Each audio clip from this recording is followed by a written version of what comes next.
Hello मेरे प्यारे प्यारे शहर और शहरियों, सभी को गुड इवनिंग। तो आज का जो क्लास है ये क्लास 11 वालों के लिए बायोलॉजी से ही है, जो कि चैप्टर का नाम है पादप जगत। क्या नाम है मेरे रसगुल्लों? चैप्टर का नाम है पादप जगत।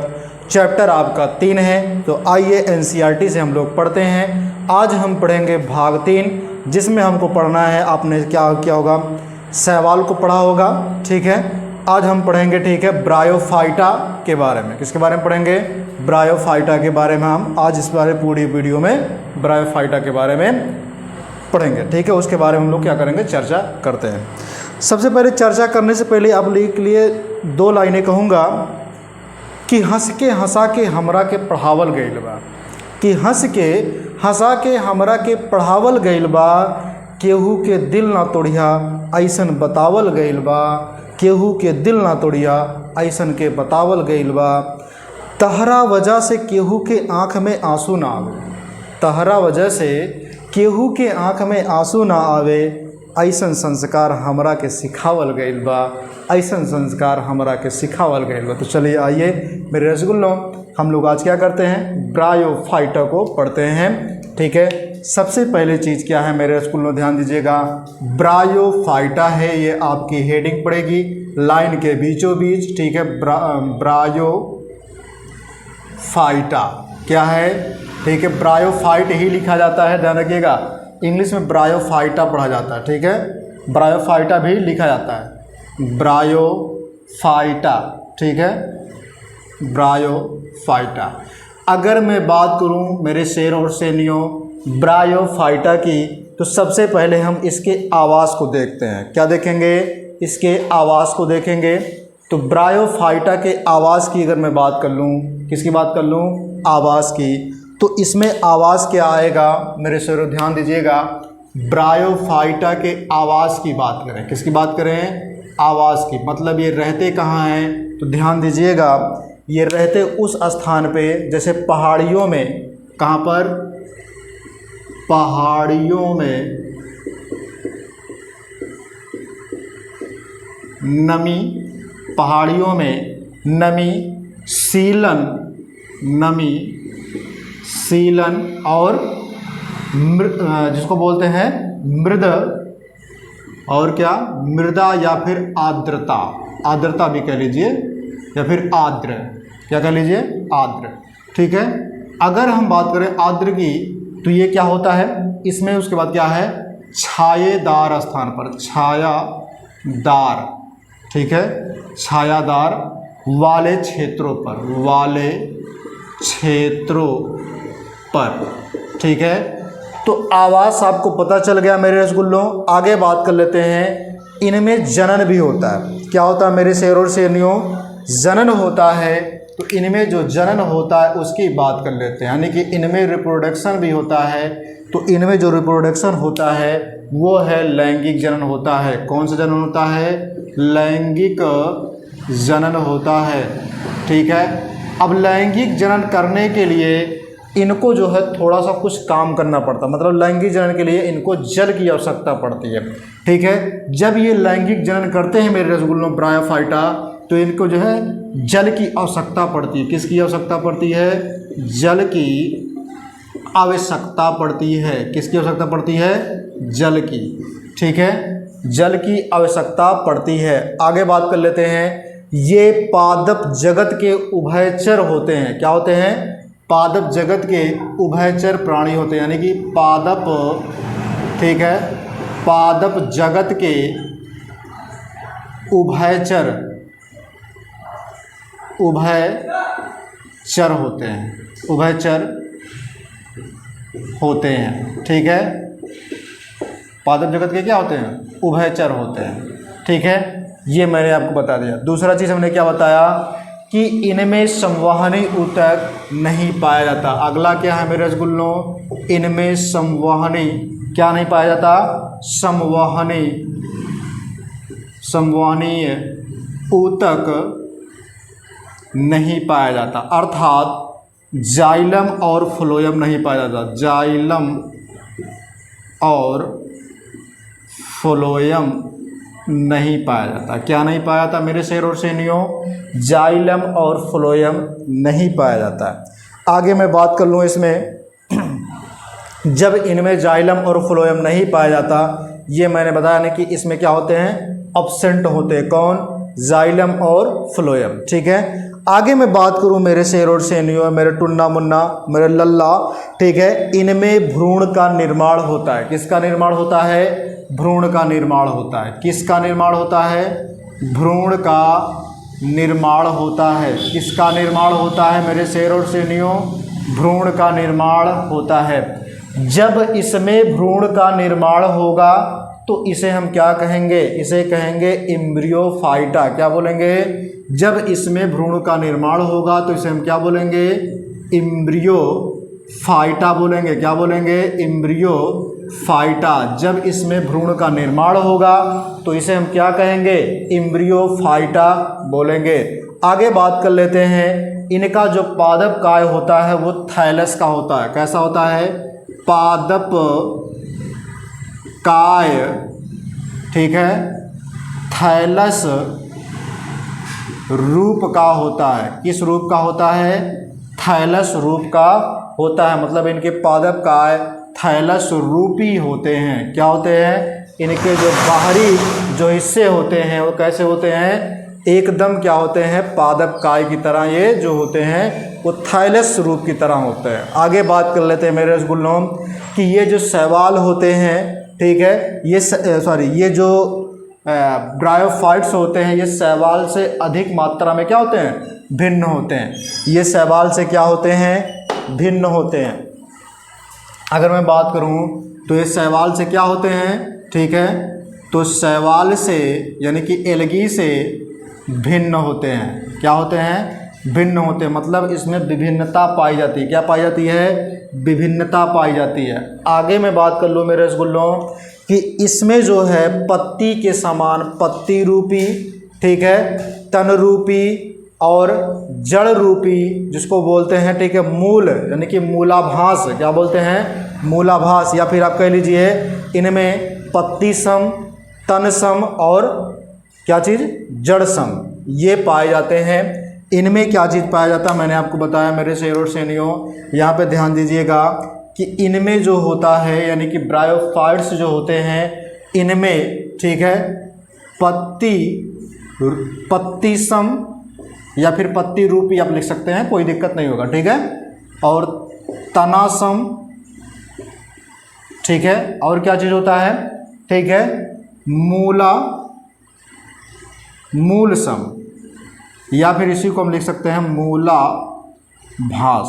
क्या लिख सकते हैं? मूलाभास। ठीक है, अब इसमें क्या है कि जो इनमें जो है जो तना होता है, पत्ती होता है और जो जड़ होता है, ये इस रूप में ब्रायोफाइटा में पाए जाते हैं। ठीक है, आगे मैं बात कर लूँ मेरे रसगुल्लों कि इनमें जो लैंगिक अंग होता है, क्या होता है? लैंगिक अंग जो होता है मेरे नल्लो, ध्यान दीजिएगा, इनमें लैंगिक अंग की अगर हम बात करें, किसकी बात कर लें? लैंगिक अंग की, तो ये एक कोशिकीय ना हो करके बहुकोशिकीय होते हैं। क्या होते हैं मेरे शेर और शेरनियों?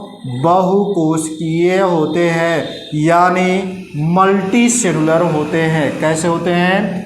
बहुकोशिकीय होते हैं लैंगिक अंग इनमें। आगे मैं अगर आपको बताऊं यहाँ पर, ठीक है, कि जो ब्रायोफाइटा होता है इनमें मुख्य काय जो होता है वो अगुणित होता है। क्या होता है? इनके ब्रायोफाइटा में, ठीक है, यानी कि ब्रायोफाइटा में मुख्य काय की अगर हम बात कर लें, किसकी बात करें? मुख्य काय यानी कि बाहरी शरीर की अगर हम बात कर लें तो कैसा होता है? अगुणित होता है मेरे रसगुल्लों। क्या होता है? अगुणित होता है, जिसको बोलते हैं यन। ठीक है, अगुणित को क्या बोलते हैं? यन बोलते हैं। जब ये अगुणित होता है तो अगुणित होने के बाद ये क्या बनाता है? तो युग्मक बनाता है। क्या बनाता है? युग्मक बनाता है। ठीक है, और वो युग्मक कैसा होता है? तो युग्मक भी तुम्हारा क्या होगा? यन होगा, यानी कि अगुणित होगा। जब युग्मक का निर्माण होगा तो इसके बाद क्या बनता है? युग्मकोद्भिद बनता है। क्या बनता है? युग्म कोद भिद बनता है। क्या बनता है? युग्म कोद भिद बनता है, यानी युग्म कोद भिद का निर्माण होता है, जिसको बोलते हैं, ठीक है, गेमेटोफाइटा। क्या बोलते हैं? गेमेटोफाइटा। ठीक है, युग्म कोद भिद को क्या बोलते हैं? ठीक है, गेमेटो, ठीक है, फाइटा। क्या बोलते हैं? गेमेटोफाइटा। ठीक है, युग्म कोद भिद को क्या बोलते हैं? गेमेटोफाइटा बोलते हैं।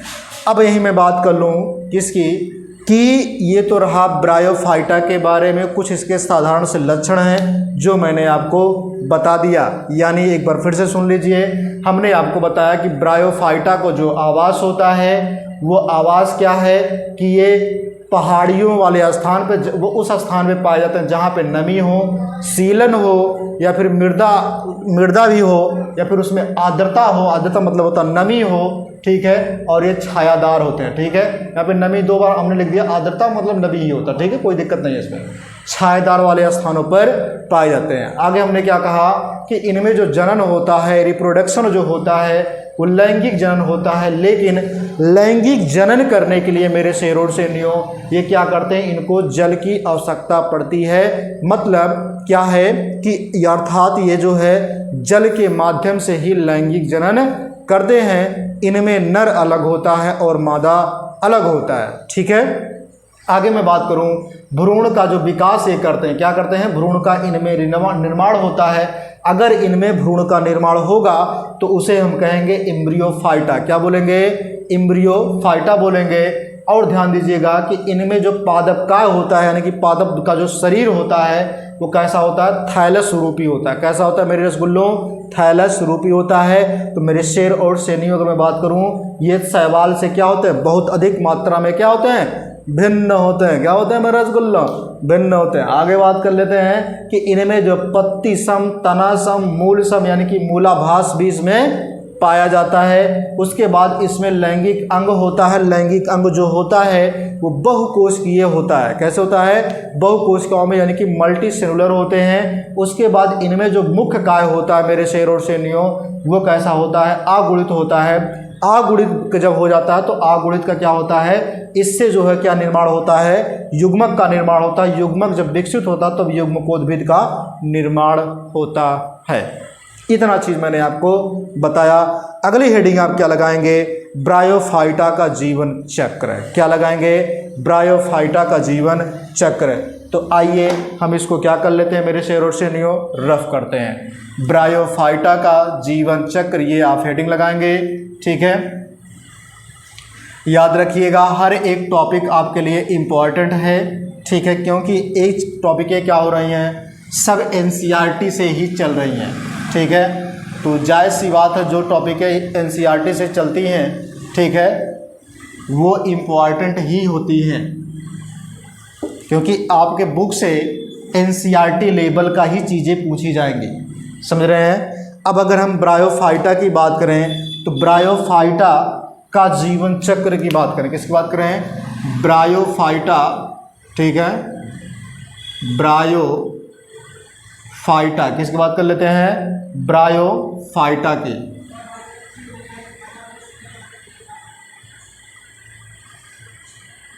ठीक है, ब्रायोफाइटा की जीवन चक्र, ब्रायोफाइटा का जीवन चक्र, या फिर इसी को आप लिख सकते हैं अगर इंग्लिश में लिखना चाहेंगे। ठीक है, life cycle of bryophyta. Life cycle of bryophyta, इस चीज़ को मेरे रसगुल्लों बहुत ध्यान से समझना है। ठीक है, अब ध्यान दीजिएगा कि इस ब्रायोफाइटा में हमने आपको बताया था कि इसमें युग्मकोद्भिद का निर्माण होता था ब्रायोफाइटा में। तो चलिए हम देखते हैं कि जब युग्मकोद्भिद का निर्माण होगा, किसका निर्माण होगा? इसमें युग्मकोद्भिद का निर्माण होगा। युग्मकोद्भिद का निर्माण होता है, जो कि युग्मकोद्भिद जो होता है वो कैसा होता है? यानी कि आगुणित होता है। कैसा होता है मेरे रसगुल्लों? आगुणित होता है। उसके साथ साथ इसमें पत्ती रूपी, तना रूपी, ठीक है, और क्या होता है? मूलाभास, ठीक है, में ये क्या होते हैं? बदलते हैं। इसके जो काय होते हैं, मैंने आपको बताया कि इसके जो काय होते हैं, ठीक है, क्या होते हैं, काय, ठीक है। मुख्य काय जो होते हैं वो तनारूपी, किसमें, तनारूपी, ठीक है। और क्या चीज़, मूलाभास, और क्या, मूलाभास हो गया। उसके बाद क्या है, पत्ती रूपी, ठीक है। इसमें क्या होते हैं, ये बदल जाते हैं, ठीक है। जब ये बदलते हैं तो उस कंडीशन में दो चीज़ें निकल करके आती हैं, यानी इनमें, ठीक है, दो चीज़ें क्या निकल के आती हैं, इसको आपको ध्यान में रखना है मेरे रसगुल्लों।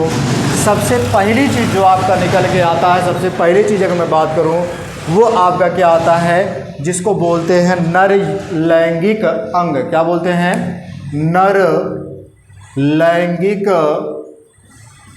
अंग। तो ये नर लैंगिक अंग हो गया। उसके बाद दूसरा जो निकल के आता है, ये युग्मकोद्भिद जो होता है, ये तब बन के तैयार होता है जब इसमें दो की आवश्यकता होती है, नर की और मादा की आवश्यकता होती है। दूसरे में क्या है, मादा लैंगिक अंग, ठीक है। अब अगर मैं बात करूं मेरे शेर और शेरनियों, तो इसमें नर अंग की बात कर लेते हैं। तो इसको बोलते हैं पुंधानी। क्या बोलते हैं, पुंधानी। क्या बोलते हैं, पुंधानी, या फिर इंग्लिश में इसे कह सकते हैं, ठीक है, क्या बोलते हैं इसको, इंग्लिश में इसको बोलते हैं, ठीक है, क्या बोलते हैं उसको, एंड्रीजन, ठीक है। एंथर जिसको बोलते हैं ना, एंथर, ठीक है। तो एंथ्रियॉइड बोलते हैं। क्या बोलते हैं, एंथ्रियॉइड, ठीक है। क्या बोलते हैं इसको, एंथ्रियॉइड, ठीक है, एंथ्रियॉइड, ठीक है। अब अगर हम एंथ्रियॉइड की बात करें, किसकी बात करें, एंथ्रियॉइड की, तो ध्यान दीजिएगा, ठीक है।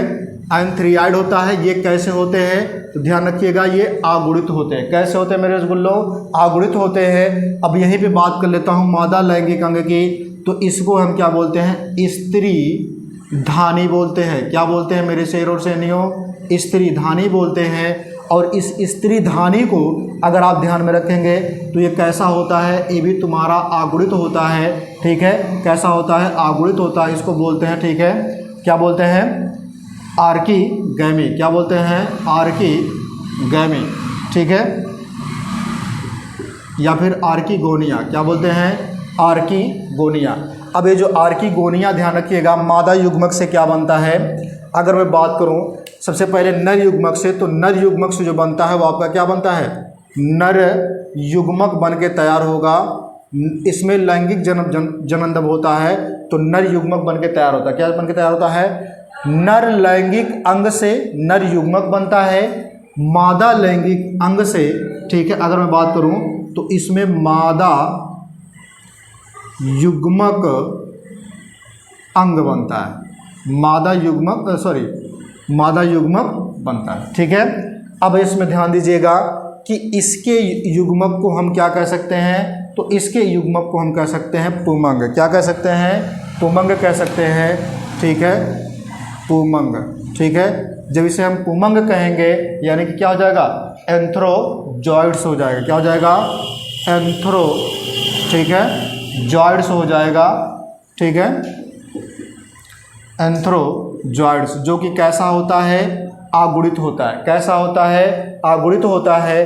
अगर हम बात करें इसी में, तो ये कैसे होते हैं, ये जो नर होते हैं ये कौमा के आकार के होते हैं। कैसे होते हैं मेरे रसगुल्लों, तो कौमा के आकार के होते हैं, कौमा आकार का होता है ये, ठीक है। अगर ये कौमा आकार के होते हैं तो इसमें दो फ्लैजिला भी पाए जाते हैं। क्या पाए जाते हैं, दो फ्लैजिला भी पाए जाते हैं, ठीक है। क्या पाए जाते हैं, दो फ्लैजिला। दो फ्लैजिला का मतलब क्या होता है, फ्लैजिला को हिंदी में बोलते हैं कसाभिका, कसाभिका, ठीक है, कसाभिका भी पाया जाता है। अब ध्यान से देखिएगा, यहाँ पे मादा युग्मक की अगर हम बात कर लें, तो मादा युग्मक यानी कि इसमें क्या हो जाएगा, अंड कोशिका। क्या हो जाएगा मेरे शेर और शेरनियों, अंड कोशिका। तो अंड कोशिका की अगर हम बात करें तो अंड कोशिका कैसा होगा, तो ए भी तुम्हारा क्या होगा, यन होगा, यानी कि अगुणित होगा। एग सेल तुम्हारा होगा, कैसा होगा, अगुणित होगा, ठीक है। एग सेल तुम्हारा कैसा होगा, अगुणित अवस्था में ये होगा। आगे मैं बात कर लूँ मेरे शेर और शेरनियों, ध्यान से सुनिएगा, ठीक है, कि इसके अंडाणु, ध्यान देखिएगा, कि नर युग्मक और मादा युग्मक जब आकर के मिलते हैं, कैसे मिलेगा, नर युग्मक यहाँ से तैर करके जाएगा मादा युग्मक के पास। कैसे जाएगा, यहाँ पर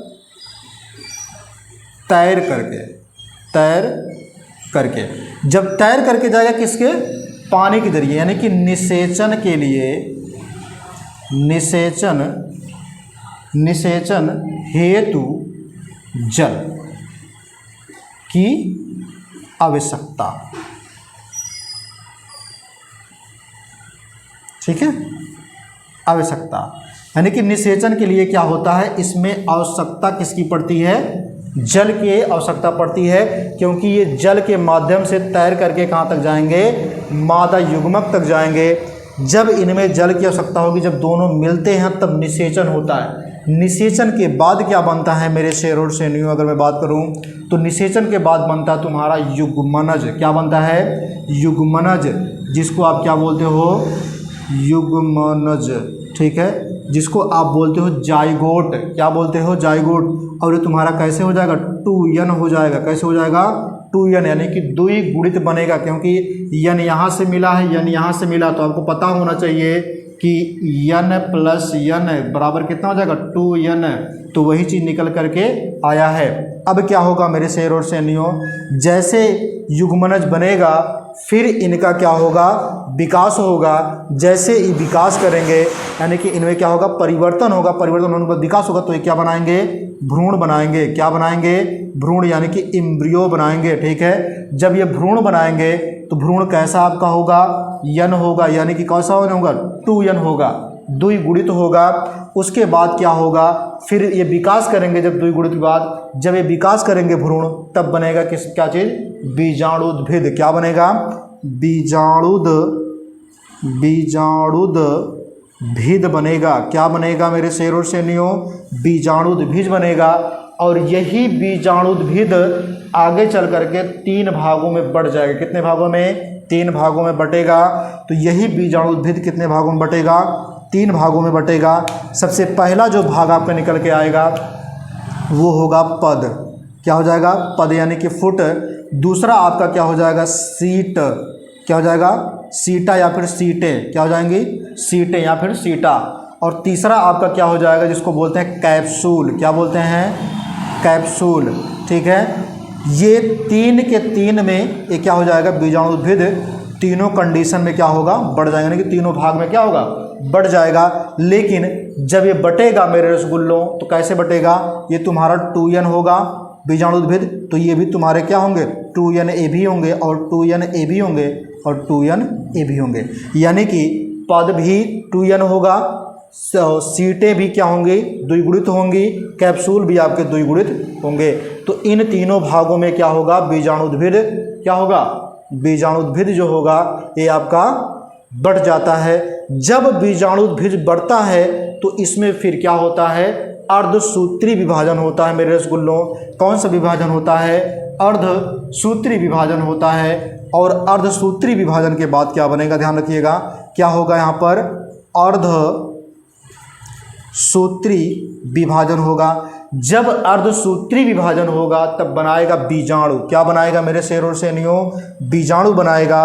यानी यहाँ पे क्या बना, बीजाणु बना, ठीक है। अब ध्यान से देखिएगा, ये जो बीजाणु बनेगा ये कैसा होगा, तो तुम्हारा यन होगा। कैसा होगा, आगुणित बीजाणु बनेगा। जैसे ही आगुणित बीजाणु बनेगा तो फिर ये बीजाणु क्या होगा, अंकुरित होकर के, आगुणित बीजाणु, ठीक है, अंकुरित होकर के, ठीक है, क्या बनाएगा, युग्मकोद्भिद बनाएगा। क्या बनाएगा, युग्मकोद्भिद बनाएगा। क्या चीज़ होगा, बीजाणु, आगुणित बीजाणु क्या होगा, अंकुरित होगा, अंकुरित होकर, ठीक है, अंकुरित होकर, अंकुरित होकर बीजाणुद्भिद जब अंकुरित होगा मेरे शेर और शेरनियों, तो ध्यान दीजिएगा, ये अंकुरित होने के बाद क्या बनाते हैं,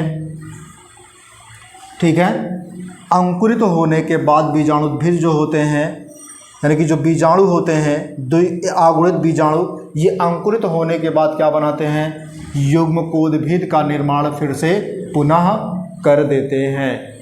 इतनी बात समझ में आ गई। तो इसी को हम क्या कहते हैं, ठीक है, ब्रायोफाइटा का जीवन चक्र। मतलब यहाँ से चला है फिर उसी का निर्माण हुआ है, युग्मकोद्भिद से हमने चला था फिर युग्मकोद्भिद तक हमने लेकर के चला आया, ठीक है। तो इसी को बोलते हैं क्या चीज़, ठीक है, ब्रायोफाइटा का जीवन चक्र। समझ में आ गया मेरे रसगुल्लों। अच्छा, इसी जीवन चक्र को दो नामों से, एक नाम से और जाना जाता है इसी जीवन चक्र को, ध्यान से देखिएगा, इसी जीवन चक्र को आगुणितक क्या बोलते हैं, आगुणितक, ठीक है, आगुणितक, द्विगुणितक, आगुणितक, द्विगुणितक, ठीक है, आगुणितक द्विगुणितक चक्र भी कहते हैं, आगुणितक द्विगुणितक चक्र भी कहते हैं इसके जीवन चक्र को। मुझे लगता है कि मेरे रसगुल्लों आपको बहुत बेहतरीन तरीके से समझ में आया होगा। तो चलिए आगे देख लेते हैं। आगे मैं बात करूं मेरे शेर और शेरनियों, तो यहाँ पे आपका क्या आएगा, जो ब्रायोफाइटा होता है ना, उसके बारे में थोड़ी सी चर्चा कर लेंगे। मतलब ब्रायोफाइटा में प्रभावी अवस्था होते हैं, द्विगुणन अवस्था होती है, द्विगुणन अवस्था में क्या चीज़ें होती है ये मैं आपको बता देता हूँ, ठीक है। तो ब्रायोफाइटा में ही अगला हेडिंग आप लगा लेंगे, ब्रायोफाइटा, और उसी में आप लिखेंगे, ठीक है, ब्रायोफाइटा में क्या लिखेंगे, ब्रायोफाइटा में, ठीक है।